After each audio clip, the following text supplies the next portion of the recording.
thank you so much for taking the time to give us this interview. It's a pleasure. How do you feel about this award, this type of award for the industry?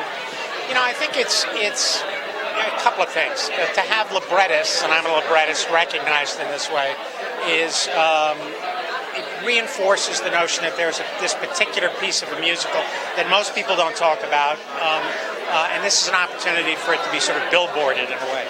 Also, the size of the award is big enough to make a real difference in the lives of people who write for the theater. It's not like a commission that gives you a couple $1,000, which is almost gone by the time you sit down to write the commissioned musical or play. This really is a game changer for people, and that's sort of thrilling. Now, you're such a veteran in the industry, so is there any work of yours that it's your favorite? I think Steve Sondheim and I wrote a musical 25 years ago called Assassins, and it was the most satisfying writing experience of my career, and I'm very proud of the piece, and it continues to get done, and it still seems very relevant. So I suppose it would be that. Now, what is the biggest challenge as a librettist? How do you say it again? Librettist. Librettist. Well, I'm Brazilian, so I have the excuse of being. That's all right. What is the biggest challenge to be a librettist and work with someone like Stephen Sondheim? Usually write his music and lyrics, to get someone work and actually make it work with the story. Well, the most important part of libretto writing or book writing is structure.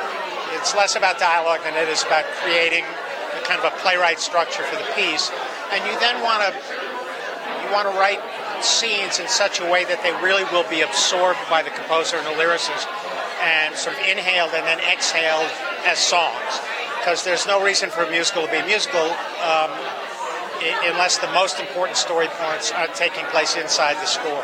It's not a job for people who need to be the most recognized and famous person in the room. It's a job for people who really enjoy collaborating and enjoy collaborating with really talented people. Now, what would be your advice for someone who is starting in the industry? Because we're talking about this award is basically for up-and-coming lyricists and librettists. So what would be your advice as someone who has been around for a long time and has done a lot of different projects? I think, the most important thing you could do is to see a lot of shows and to write a lot. There are certainly programs that can help teach you how to write libretti, but the most important learning really takes place when you are trying to solve problems sitting at the table, sitting in front of your computer by yourself. And I think also what people don't realize is that when you're working on a musical, a lot of the times the game changes when it goes on stage and the audience doesn't react. Yeah, no, you have to have a certain kind of flexibility because there's so many other people involved, there's so many moving parts, whether there's choreography or not, there's obviously music and lyrics, and you have to be a real team player. And the audience, as you say, becomes an important part of that team. You have to listen to the audience and then go back and fix what doesn't work. Now, what are your new projects coming up that we can be on the lookout for? I'm working on a new musical with somebody who has not written for the musical theater before. The show's about to be announced, so I can't say who it is, but I'm very excited about the collaboration. We'll find out soon enough, hopefully. I hope so. And we'll chat with you again about it then. Thanks Thank you so much. Thank you.